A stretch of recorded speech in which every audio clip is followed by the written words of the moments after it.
So, I brushed my hair and changed my shirt for you guys, and I'm gonna sound pretty terrible because I'm sick. So yeah, as you can tell by the video title, today I am making a video on the Beatlemaniac Tag, and I don't remember the last time I saw a tag video that wasn't made like 2 or 3 years ago, but you know what, I thought this would be kind of fun, this would be kind of cool. Kind of want to make more YouTube videos. Haven't made a serious one in 8 months, not counting the weird one I made yesterday, or what would have been yesterday when I was filming this. So, yeah, one moment, gonna close my door more. Alright, let's get into this. So, the first question is, when/how did you first hear the Beatles? So, I think the Beatles were always, like, kind of a part of my life, as far as me knowing about them, like, knowing what they were. I do remember when I was a kid, there was this Christian cartoon series called Hermione and Friends, like a straight direct-to-video DVD thing, and they had these Beatle parodies on there called the Water Beatles, and it was Beatles like Beetles. All the characters in it were like bugs and insects, and they lived around like this pond swamp thing. I don't know. It's been a long time. That was probably my first real, like, introduction, like, to them as, like, a concept. I'm gonna have to make a video about that, because, like, yeah. Anyway, so when/how did you start getting into the Beatles? When I was 10, I got an iPod Nano for my birthday, and my dad put Revolver on it before they gave it to me. My parents did. And, Magical Mystery Tour and Sgt. Pepper's ended up on there as well, eventually. That summer, I also went to the string music thing put on by this, this day camp thing put on by a local, like, music school. Like, they do, like, a lot of after-school things, like dance and music. And I distinctly remember some of the, like, teachers and maybe some of, like, the teenage helpers played Eleanor Rigby because, you know, string quartet. And cut to a few years later, I'm 14, I am much more immersed in the internet. I stumble upon the Beatles TV Tropes page, and I find the Beatles on Pinterest and on Tumblr, even though I don't really have a Tumblr account. And I fall deeper down the rabbit hole, and now here I am today, 3 years later. Favorite Beatle? It's George, no doubt about that. I love George Harrison. I love his voice. I love his guitar playing. Some of his solo stuff is pretty good. So yeah. I can't choose between the living ones, though, because that's like asking to choose a favorite child. But they're both... yeah, it's George. Definitely George Harrison. Do you play an instrument yourself? If so, what instrument? Yes, I do. I play violin. It's my primary instrument. I've played it for almost 8 years now. I also do percussion in my school's band, and I play some guitar. And a little bit of piano as well. Favorite Beatles song at the moment? Probably I Want to Hold Your Hand and No Reply. Very relatable to my romantic situation at the moment. If I had to go with my all-time favorite Beatles song, it would probably be Strawberry Fields Forever. Although there's so many great songs that they have, it's hard to choose. Do you remember the first... nope, I skipped one. Alright, favorite Beatles album at the moment? Oh man. It always goes between Abbey Road and Revolver. The last one I listened to was Revolver, so I guess I'll go with Revolver for now. But both of those are like pretty much perfect albums, I think. There's nothing on them that I'd really skip or say is not as good. I have them like memorized almost. They're both excellent albums.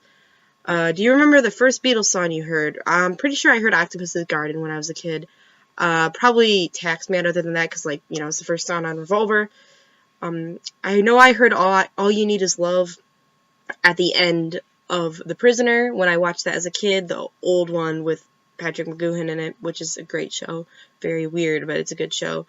So maybe, I don't remember if that was before or after I listened to Revolver, but I did hear that at some point.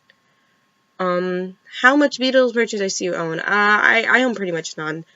I do have, like, this Harry Potter Beatles crossover shirt that my mom got me, and I don't really wear it. I do have Yellow Submarine ornaments. They're, like, Christmas ornaments, and it's, like, got the 4 guys and the Yellow Submarine, as they are, like, in the movie, and I like those a lot more. My mom also got those for me, but I only see them around Christmas, so, you know. How many Beatles albums do you own? I have Revolver, Sgt. Pepper's, Magical Mystery Tour, and Abbey Road digitally.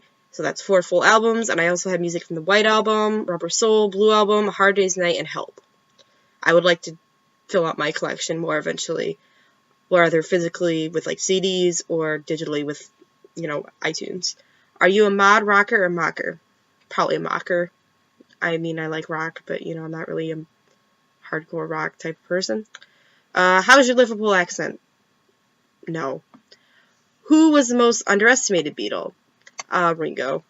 He's not near the singing or songwriting talent that John, George, and Paul are or were, but he's a darn good, solid drummer, and although his songs are kind of ridiculous, I mean, have you heard the No No song lately? They're enjoyable, like a lot of them, at least. He does not deserve to be seen as just like a joke, even though I have kind of joked and engaged in like Ringo roasting, but I love him still. Do you think the Beatles cartoon should be brought back to ABC on Saturday mornings? Yes, even though it is an unintentionally hilarious and kind of terrible TV show. If you haven't heard of it, please look at the Tumblr WTF Beatles cartoon. It's great. It's just amazing. 1 and 1 and 1 is 3. Hold you. Okay, I'm not gonna start saying come together. Can you name every Beatle and their birthdays off the top of your head? Top of your head. Alright. Ringo Starr, or Richard Starkey as his real name is, July 7th, 1940. John Lennon, October 9th, 1940. Paul McCartney, July 18th, 1942. I knew that. George Harrison, February 25th, 1943. I'm not obsessed. I'm not obsessive at all. Okay. What is the best thing about the Beatles? I love how much ground they covered so quickly, like 8 years, like just genre and style-wise. I love how they just kept changing and improving, and they never quit pushing things like their sound and their songwriting. I love how they had music for just about every mood you can think of, and I love the joy that they have brought to me and millions of other people throughout the past 5, almost 6 decades. Those, to me, are the best things about the Beatles. What would you do if you were a teenager in 1964 and got to meet the Beatles? I would cry and give them a hug. All of them, even though I probably couldn't give them a hug because they would be guarded. And I say that, and I do not consider myself a huggy or weepy person. Have you seen every Beatles movie? I have seen A Hard Day's Night twice. I've seen Help once. I just saw it today. And I've also seen most or all of 8 Days a Week. I'm not sure. I do plan to watch the other movies. And I do plan to watch that movie Yesterday, just because Paul McCartney and Ringo are probably both going to be in it. So, and it actually seems like kind of an entertaining concept. Do you have any friends who are Beatlemaniacs? I have a couple friends who like the Beatles and enjoy their music, but I wouldn't say they're huge fans. I think most people know, like, some of their songs, but they're not, like, as into it as some people are, which is, that's fine. What modern bands do you like? Probably my favorite modern band is Gorillaz, even though I don't really like some of their newer output as much as I do like Demon Days. I like Greta Van Fleet, they're pretty good. King Gizzard and the Lizard Wizard and Dream Theater are decent, even though Dream Theater is actually more of like a 90s band, but they made an album a couple years ago. Eng is excellent, although that's technically one woman. I think she's probably my favorite solo artist ever. Her music is just beautiful. I've listened to some Mitski, she's pretty good. I'll be honest, I'm not really into a lot of like rock and pop music outside of like the 60s, 70s, 80s kind of thing. I mostly listen to a lot, as far as modern music, like soundtracks or like for like video games or movies. I really like classical music as well. Other 60s, 70s bands I like, which, I mean, that's not part of the question, but I do want to include this. Led Zeppelin, The Doors, Pink Floyd, Yes, Queen, and Emerson, Lake and Palmer. Who is the greatest band of all time? It's the Beatles. I don't know. Ooh, my camera shook. I don't know why I would be making this video if I didn't already think that they were the best band that's ever existed or will ever exist. I sincerely believe that music would not be where it is, and none of those other artists I just mentioned would be really where they were without their existence in some way, even if, like, as far as, like, direct influence as far as their sound and what they started, or, like, the things that they did for like music recording, like technically, I don't think that that would exist. So here's the last question. Who was the walrus? I know Glass Onion says the walrus was Paul, but let's be honest, we all know it was John. So yeah, that was my Beatles tag video. I hope you guys enjoyed that. I would kind of like to make some more videos in the future. I don't know. We'll see how it works out. I've got school to finish up. I've got other stuff going on. But, you know, so I'll see you around. Bye.